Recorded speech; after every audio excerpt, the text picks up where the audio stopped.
सतनाम सतनाम सतनाम जी वाहेगुरु वाहेगुरु वाहेगुरु जी। गुरु प्यारी साध संगत जी, वाहिगुरु जी का खालसा वाहिगुरु जी की फतेह। आओ अज दे पावन मुख वाक दी विचार सांझी करन दा यतन करिए। अज दा शब्द सोरठ राग दे विच पंजवें सतगुरु श्री गुरु अर्जन साहिब जी महाराज ने बख्शिश किया है। अष्टपदी के रूप दे विच है। सोरठ महला पंजवां घर दूजा अष्टपदियाँ एक ओंकार सतगुर प्रसाद। गुरु संगत जी, इस पावन शब्द विच दो रहाओ दियां पंक्तियां हैं। जिस शब्द दे विच आम करके सहज पाठ करते हैं, आप जी ने दर्शन किए होणगे रहाओ दूजा, तो उहदे इक्को ही भाव है कि पहली पंक्ति दे विच सवाल किया है, जिथे रहाओ दूजा आएगा उस पंक्ति दे विच उस कीते हुए सवाल का जवाब है। हुण इत्थे सतगुरु जी पहली रहाओ की पंक्ति जिहड़ी जिथों आपां विचार आरंभ करनी है, सतगुरु किरपा कर रहे हैं। प्यारे इन बिद मिलन न जाई, मैं किए कर्म अनेका।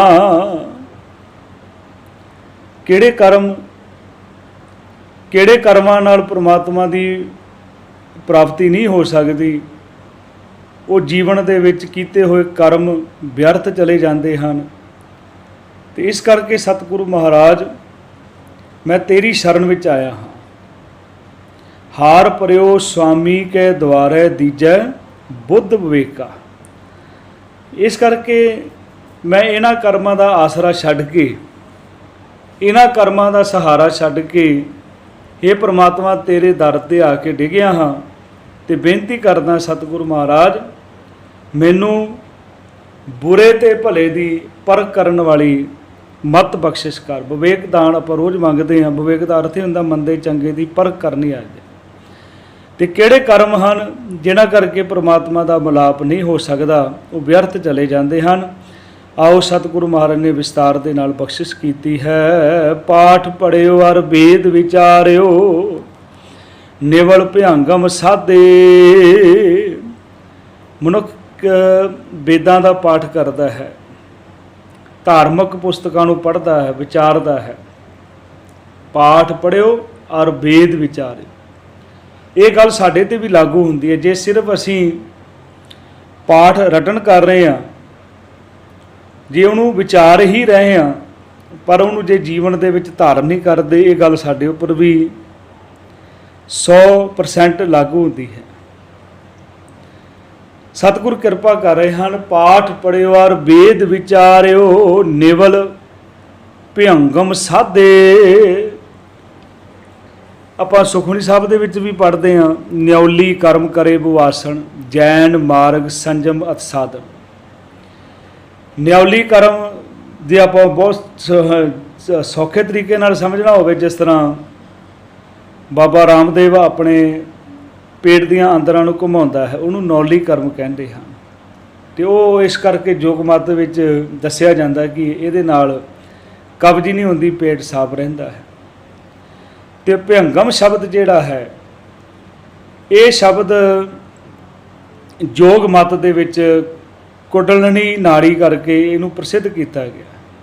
जो नाड़ी साडी जिन्हों आपां रीढ़ की हड्डी कहने आ, वो दिमाग तक पहुँचती है। उहदे बारे इत्थे सतगुरु महाराज जिक्र कर रहे हैं। कहंदे कई लोग जिहड़े आ भयंगम साधदे हन, वो साधना करते हैं, कुंडलनी नाड़ी राही अपने प्राण चाढ़ते हैं, पर इदा भी परमात्मा की प्राप्ति नहीं है। पाठ पढ़ियो और वेद विचारियो, निवल भयंगम साधे। पंज जना स्यों संग ना छुटकियो। फिर उन्होंने प्राप्ति की हुंदी है? उन्हां दा साथ जिहड़ा है ना, पंज जिहड़े विकार उन्हां नालों मुकदा नहीं है। ते वाधू हंकार दे विच मनुख वध जांदा है कि मैं इन्ने कर्म कर रहा हाँ, ਇੰਨੀਆਂ ਸਾਧਨਾ ਕਰ ਰਹੇ ਹਾਂ, ਉਹਦੇ ਵਿੱਚ ਹੀ ਮਨੁੱਖ ਵੱਧ ਜਾਂਦਾ। ਅਧਿਕ ਹੰਗ ਵੱਧ ਵਾਧੇ। ਸਤਿਗੁਰੂ ਕਹਿੰਦੇ ਪਿਆਰੇ ਨਿਵਿਦ ਮਿਲਣ ਨਾ ਜਾਈ, ਮੈਂ ਕੀਏ ਕਰਮ ਅਨੇਕਾਂ। ਕਹਿੰਦੇ ਮੇਰੇ ਵੇਖਦੇ ਆ ਲੋਕ ਅਨੇਕਾਂ ਮਿੱਥੇ ਹੋਏ ਧਾਰਮਿਕ ਕਰਮ ਕਰਦੇ ਆ, ਪਰ ਇਹਨਾਂ ਤਰੀਕਿਆਂ ਨਾਲ ਪਰਮਾਤਮਾ ਦੀ ਪ੍ਰਾਪਤੀ ਨਹੀਂ ਹੈ। ਇਸ ਕਰਕੇ ਸਤਿਗੁਰੂ ਜੀ ਹਾਰ ਪਰਿਓ ਸੁਆਮੀ ਕੈ ਦਵਾਰੈ, ਦੀਜੇ ਬੁੱਧ ਵਿਵੇਕਾ ਰਹਾਓ। ਕਿਹੜੇ ਕਿਹੜੇ ਕਰਮ ਕਰ ਰਹੇ ਮਨੁੱਖ ਪਰਮਾਤਮਾ ਨੂੰ ਲੱਭਣ ਵਾਸਤੇ, ਪਰ ਇਹਦੇ ਨਾਲ ਪਰਮਾਤਮਾ ਦੀ ਪ੍ਰਾਪਤੀ ਨਹੀਂ। ਗੁਰੂ ਅਰਜਨ ਸਾਹਿਬ ਜੀ ਮਹਾਰਾਜ ਕਹਿ ਰਹੇ ਹਨ, ਮੋਨ ਪਿਓ ਮੋਨੀ ਬਣ ਗਏ, ਚੁੱਪ ਸਾਧੀ ਬੈਠਾ ਹੈ, ਬੋਲਦਾ ਨਹੀਂ ਹੈ। ਕਰਪਾਤੀ ਰਹੋ, ਭਾਂਡਿਆਂ ਦੀ ਜਗ੍ਹਾ ਹੱਥ ਵਰਤਦਾ ਹੈ, ਹੱਥ ਤੇ ਰੋਟੀ ਖਾ ਰਿਹਾ। ਨਗਨ ਫਿਰਿਓ ਬਨ ਮਾਹੀ, ਨੰਗਾ ਹੋ ਕੇ ਤੀਰਥਾਂ ਜੰਗਲਾਂ ਦੇ ਵਿੱਚ ਭਟਕ ਰਿਹਾ ਹੈ। ਤਟ ਤੀਰਥ ਸਭ ਧਰਤੀ ਭਰਮਿਓ, ਦੁਬਦਾ ਛੁੱਟ ਕੇ ਨਾਹੀ। ਮਨੁੱਖ ਜਿਹੜਾ ਹੈ ਤੀਰਥਾਂ ਦੇ ਰਟਨ ਕਰ ਰਿਹਾ ਹੈ, ਉਸ ਤੋਂ ਬਾਅਦ ਧਰਤੀ ਦਾ ਭਰਮਣ ਕਰ ਇੱਕ ਤੀਰਥ ਤੋਂ ਸ਼ੁਰੂ ਹੋ ਕੇ ਦੂਸਰੇ ਤੀਰਥ ਤੱਕ ਪਹੁੰਚ ਜਾਂਦਾ ਹੈ, ਪਰ ਅੰਦਰਲੀ ਜਿਹੜੀ ਦੁਬਦਾ ਹੈ ਉਹ ਕਦੇ ਵੀ ਖਤਮ ਨਹੀਂ ਹੁੰਦੀ। ਮਨ ਕਾਮਨਾ ਤੀਰਥ ਜਾਏ ਵਸਿਓ, ਸਿਰ ਕਰਵਤ ਧਰਾਏ। ਮੰਨਿਆ ਜਾਂਦਾ ਕਿ ਬਨਾਰਸ ਦੇ ਵਿੱਚ ਇੱਕ ਆਰਾ ਸੀ, ਤੇ ਉਹ ਇੱਕ ਮਨੌਤ ਸੀ ਕਿ ਜਿਹੜਾ ਉਹਦੇ ਨਾਲ ਆਪਣਾ ਸਰੀਰ ਕਟਾ ਲੈਂਦਾ ਹੈ, ਸਰੀਰ ਕਟਾ ਕੇ ਉਹਨੂੰ ਸਵਰਗ ਮਿਲ ਜਾਂਦਾ ਹੈ, ਉਹ ਸਵਰਗ ਵਿੱਚ ਚਲੇ ਜਾਂਦਾ। ਪਰ ਕਿਸੇ ਨੇ ਆ ਕੇ ਥੋੜ੍ਹੇ ਦੱਸਿਆ ਵੀ ਮੈਂ ਸਵਰਗ ਵਾਸੀ ਹਾਂ ਜਾਂ ਮੈਂ ਸੱਚਖੰਡ ਵਾਸੀ ਹਾਂ। ਫਿਰ ਗੌਰਮੈਂਟ ਨੇ ਉਸ ਨੂੰ ਬੰਦ ਕਰਵਾਇਆ। ਲੋਕੀ ਮਨ ਦੀ ਕਾਮਨਾ ਲੈ ਕੇ ਉੱਥੇ ਜਾਂਦੇ ਸਨ, ਸ਼ਿਵ ਜੀ ਦੇ ਆਰੇ ਦੇ ਨਾਲ ਆਪਣਾ ਸਰੀਰ ਕਟਾਉਂਦੇ ਸੀ। ਪਰ ਗੁਰੂ ਸਾਹਿਬ ਤਾਂ ਬਾਣੀ ਵਿੱਚ ਅਨੇਕਾਂ ਪ੍ਰਮਾਣ ਦਿੰਦੇ ਆ, ਸਰੀਰ ਕਟਾਏ ਹਉਮੈ ਕਰ ਰਾਤੀ, ਵਰਤ ਨੇਮ ਕਰੇ ਬਹੁ ਭਾਤੀ। ਨਹੀਂ ਤੁਲ ਰਾਮ ਨਾਮ ਵਿਚਾਰ, ਨਾਨਕ ਗੁਰਮੁਖ ਨਾਮ ਜਪੀਏ ਇੱਕ ਵਾਰ। ਮਨ ਕਾਮਣਾ ਤੀਰਥ ਜਾਏ ਵਸਿਓ, ਸਿਰ ਕਰਵਤ ਧਰਾਏ। ਕਰਵਤ ਕਹਿੰਦੇ ਆਰੇ ਨੂੰ, ਆਰੇ ਨਾਲ ਆਪਣਾ ਤਨ ਚਰਾ ਲੈਂਦੇ ਸਨ। ਪਰ ਸਤਿਗੁਰੂ ਕਹਿੰਦੇ ਕੀ ਪ੍ਰਾਪਤੀ ਹੁੰਦੀ? ਕੁਛ ਵੀ ਨਹੀਂ। ਮਨ ਕੀ ਮੈਲ ਨਾ ਉਤਰੈ ਇਹ ਬਿਦ, ਜੇ ਲੱਖ ਯਤਨ ਕਰਾਏ। ਇੱਦਾਂ ਕਹਿੰਦੇ ਮਨ ਦੀ ਮੈਲ ਨਹੀਂ ਉਤਰਦੀ, ਭਾਵੇਂ ਇੱਦਾਂ ਦੇ ਤਾਂ ਲੱਖਾਂ ਕੰਮ ਤੁਸੀਂ ਕਰਦੇ ਰਹੋ, ਇਹਦੇ ਨਾਲ ਪਰਮਾਤਮਾ ਦੀ ਪ੍ਰਾਪਤੀ ਨਹੀਂ ਹੈ। ਇੱਕ ਹੋਰ ਸਾਧਨ ਦੱਸਿਆ, ਕਨਕ ਕਾਮਣੀ ਹੈ ਬਰ ਗੈਬਰ, ਬਹੁ ਵਿਦ ਦਾਨ ਦਤਾਰਾ। ਕਈ ਮਨੁੱਖ ਸੋਨਾ ਦਾਨ ਕਰਦੇ ਆ, ਇਸਤਰੀਆਂ ਦਾਨ ਕਰਨੀ, ਕਾਮਣੀ ਦਾਨ ਕਰਦੇ ਨਹੀਂ। ਹੈਬਰ ਵਧੀਆ ਘੋੜੇ, ਗੈਬਰ ਕਹਿੰਦੇ ਵਧੀਆ ਹਾਥੀ, ਅਤੇ ਕਈ ਕਿਸਮਾਂ ਦਾ ਦਾਨ ਕਰਨਾ। ਅੰਨ ਵਸਤਰ ਭੂਮ ਬੋ ਅਰਪੈ, ਨੈ ਮਿਲੀਏ ਹਰ ਦੁਆਰਾ। ਕੋਈ ਅੰਨ ਦਾਨ ਕਰ ਰਿਹਾ, ਕੋਈ ਕੱਪੜੇ ਦਾਨ ਕਰਦਾ, ਕੋਈ ਜ਼ਮੀਨ ਦਾਨ ਕਰਦਾ। ਸਤਿਗੁਰੂ ਕਹਿੰਦੇ ਨੈ ਮਿਲੀਏ ਹਰ ਦੁਆਰਾ। ਇਸ ਤਰ੍ਹਾਂ ਵੀ ਪ੍ਰਮਾਤਮਾ ਦਾ ਦਰ ਨਹੀਂ ਮਿਲ ਸਕਦਾ। ਪੂਜਾ ਅਰਚਾ ਬੰਧਨ ਡੰਡਾਉਤ, ਖਟ ਕਰਮਾ ਰਤ ਰਹਿਤਾ। ਕਹਿੰਦੇ ਮਨੁੱਖ ਜਿਹੜਾ ਹੈ ਦੇਵ ਪੂਜਾ ਦੇ ਵਿੱਚ, ਦੇਵਤਿਆਂ ਨੂੰ ਨਮਸਕਾਰ ਕਰਨ ਦੇ ਵਿੱਚ, ਡੰਡੌਤ ਕਰਨ ਦੇ ਵਿੱਚ, 6 ਕਰਮਾਂ ਦੇ ਵਿੱਚ ਹੀ ਮਸਤ ਰਹਿੰਦਾ। ਤੇ 6 ਕਰਮ ਕਿਹੜੇ ਹਨ? ਵੇਦ ਪੜ੍ਹਨਾ ਤੇ ਪੜ੍ਹਾਉਣਾ, ਜਗ ਕਰਨਾ ਤੇ ਕਰਾਉਣਾ, ਦਾਨ ਲੈਣਾ ਅਤੇ ਦੇਣਾ। ਇਹ 6 ਕਰਮ ਹਨ, ਇਹਨਾਂ ਦੇ ਵਿੱਚ ਹੀ ਮਸਤ ਹੈ। ਖਟ ਕਰਮਾ ਰਤ ਰਹਿਤਾ। ਤੇ ਉਹਦੇ ਨਾਲ ਕੀ ਹੋਇਆ? ਕਹਿੰਦੇ ਹਾਂ ਹਾਂ ਕਰਤ ਬੰਧਨ ਮਹਿ ਭਰਿਆ, ਨੈ ਮਿਲੀਏ ਇਹ ਜੁਗਤਾ। ਲੋਕਾਂ ਨੂੰ ਦੱਸਦਾ ਫਿਰਦਾ, ਭਾਈ ਮੈਂ ਇਹ ਕਰਮ ਕਰ ਰਿਹਾ ਹਾਂ, ਮੈਂ ਫਲਾਣੇ ਤੀਰਥ ਤੇ ਗਿਆ ਸੀ, ਬਹੁ ਤੀਰਥ ਭਵਿਆ, ਤੇਤੋ ਲਵਿਆ ਬਹੁ ਭੇਕੀਆ, ਦੇਹੀ ਦੁਖ ਦੀਆ, ਸੋਭੈ ਜੀ ਆਪਣਾ ਕੀਆ। ਕਹਿੰਦੇ ਜਿਹੜੇ ਕਰਮ ਕਾਂਡ ਕਰ ਰਿਹਾ ਸੀ ਉਹਦੇ ਨਾਲ ਪ੍ਰਮਾਤਮਾ ਦੀ ਪ੍ਰਾਪਤੀ ਨਹੀਂ ਹੈ, ਇਹਨਾਂ ਜੁਗਤੀਆਂ ਨਾਲ ਨਹੀਂ ਮਿਲਦਾ। ਜੋਗ ਸਿੱਧ ਆਸਣ 84, ਇਹ ਵੀ ਕਰ ਰਿਹਾ। ਜੋਗ ਮਤ ਦੇ 84 ਜਿਹੜੇ ਉਹਨਾਂ ਦੇ ਆਸਣ ਪ੍ਰਸਿੱਧ ਹਨ। ਇਹ ਆਸਣ ਕਰ ਕਰਕੇ ਵੀ ਥੱਕ ਗਿਆ ਹੈ। ਵੱਡੀ ਆਰਜਾ ਫਿਰ ਜਨਮੇ, ਹਰਸਿਓ ਸੰਗ ਨਾ ਗਿਆ। ਕਹਿੰਦੇ ਬੜੀ ਵੱਡੀ ਉਮਰ ਕਰ ਲਈ, ਪੁਰਾਤਨ ਸਮਿਆਂ ਵਿੱਚ ਇਹੀ ਕੁਛ ਕਰਦੇ ਸਨ। ਉਮਰ ਤਾਂ ਲੰਬੀ ਕਰ ਲਈ, ਪਰ ਪ੍ਰਾਪਤੀ ਕੁਛ ਵੀ ਨਹੀਂ ਹੋਈ। ਵੱਡੀ ਆਰਜਾ ਫਿਰ ਜਨਮੇ, ਜਨਮ ਮਰਨ ਦੇ ਚੱਕਰ ਵਿੱਚ ਪੈ ਗਿਆ। ਹਰਸਿਓ ਸੰਗ ਨਾ ਗਿਆ, ਫਿਰ ਵੀ ਪ੍ਰਮਾਤਮਾ ਦਾ ਮਿਲਾਪ ਨਹੀਂ ਹੋਇਆ। ਤੇ ਸਤਿਗੁਰੂ ਮਹਾਰਾਜ ਕਹਿੰਦੇ ਬਹੁਤ ਕੁਛ ਕਰ ਸਕਦੇ ਹਾਂ, ਜਾਂ ਆਪਾਂ ਛੋਟੀ ਉਮਰ ਦੇ ਵਿੱਚ ਵੀ ਬਹੁਤ ਕੁਛ ਕਰ ਸਕਦੇ ਹਾਂ। 42 ਸਾਲ ਦੀ ਉਮਰ ਸੀ ਗੁਰੂ ਕਲਗੀਧਰ ਪਾਤਸ਼ਾਹ ਦੀ। ਅਸੀਂ 42 ਜਨਮ ਵੀ ਲੈ ਲਈਏ ਤਾਂ ਗੁਰੂ ਗੋਬਿੰਦ ਸਿੰਘ ਜੀ ਮਹਾਰਾਜ ਦੀ ਬਰਾਬਰੀ ਕੋਈ ਨਹੀਂ ਕਰ ਸਕਦਾ। ਸਤਿਗੁਰੂ ਮਹਾਰਾਜ ਸਾਡੇ 'ਤੇ ਕਿਰਪਾ ਕਰ ਰਹੇ ਹਨ। ਕਿਸੇ ਨੇ ਬਹੁਤ ਸੋਹਣਾ ਲਿਖਿਆ, 100 वर्ष का भी जीना बेकार का जीना है, 2 वर्ष जिया होता कुछ करके जिया होता। ਫਿਰ ਕਹਿੰਦੇ ਰਾਜ ਲੀਲਾ ਰਾਜਨ ਕੀ ਰਚਨਾ ਕਰਿਆ ਹੁਕਮ ਅਫਾਰਾ।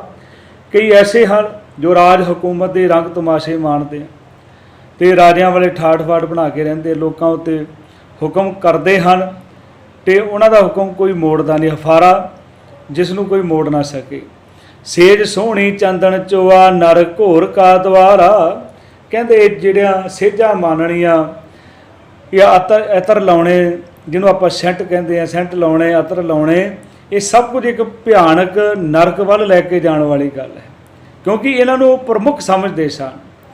ਕਿਸੇ ਚੀਜ਼ ਦੀ ਦੁਰਵਰਤੋਂ ਕਰਨੀ, ਲੋੜ ਅਲੱਗ ਚੀਜ਼ ਹੁੰਦੀ ਹੈ, ਦੁਰਵਰਤੋਂ ਕਰਨੀ ਹੋਰ ਗੱਲ ਹੁੰਦੀ ਹੈ। ਦੁਰਵਰਤੋਂ ਕਰ ਰਹੇ ਸਨ ਕਿ ਇਹ ਸਭ ਕੁਝ ਹੀ ਸਭ ਕੁਝ ਹੈ। ਪਰ ਸਤਿਗੁਰੂ ਇੱਥੇ ਹੁਣ ਰਹਾਉ ਦੂਜੇ ਦੇ ਵਿੱਚ ਕਹਿੰਦੇ ਆ, ਪਹਿਲੀ ਪੰਕਤੀ 'ਚ ਕਿਹਾ ਸੀ ਪਿਆਰੇ ਇਨ ਬਿਦ ਮਿਲਣ ਨਾ ਜਾਈ ਮੈਂ ਕੀਏ ਕਰਮ ਅਨੇਕਾਂ, ਹਾਰ ਪਰਿਓ ਸੁਆਮੀ ਕੇ ਦੁਆਰੇ ਦੀਜੇ ਬੁੱਧ ਵਿਵੇਕਾ। ਤੇ ਕਿਹੜੀ ਵਿਵੇਕ ਬੁੱਧ ਦਿੱਤੀ ਸਤਿਗੁਰ? ਕਹਿੰਦੇ ਹਰ ਕੀਰਤ ਸਾਧ ਸੰਗਤ ਹੈ ਸਿਰ ਕਰਮਣ ਕੇ ਕਰਮਾ। ਕਹਿੰਦੇ ਸਾਧ ਸੰਗਤ ਵਿੱਚ ਬੈਠ ਕੇ ਪ੍ਰਮਾਤਮਾ ਦੀ ਸਿਫਤ ਸਲਾਹ ਕਰਨੀ, ਇਹ ਸਾਰੇ ਕਰਮਾਂ ਤੋਂ ਵੱਡਾ ਕਰਮ ਹੈ, ਸ੍ਰਿਸ਼ਟ ਕਰਮ ਹੈ। ਪਰ ਸੰਗਤ ਮਿਲਦੀ ਕਿਹਨੂੰ ਹੈ? ਕਹੋ ਨਾਨਕ ਤਿਸ ਭਇਓ ਪ੍ਰਾਪਤ ਜਿਸ ਪੁਰਬ ਲਿਖੇ ਕਾ ਲੈਣਾ। ਜੇ ਅਸੀਂ ਇਸ ਜੀਵਨ ਦੇ ਵਿੱਚ ਚੰਗੇ ਕਰਮ ਕਰਾਂਗੇ, ਅਰਦਾਸਾਂ ਕਰਾਂਗੇ, ਬੇਨਤੀਆਂ ਕਰਾਂਗੇ ਤੇ ਜ਼ਰੂਰ ਗੁਰੂ ਸਾਹਿਬ ਮਹਾਰਾਜ ਆਪਣੇ ਚਰਨਾਂ ਨਾਲ ਸਾਨੂੰ ਜੋੜਨਗੇ। ਤੇਰੋ ਸੇਵਕ ਇਹ ਰੰਗ ਮਾਤਾ।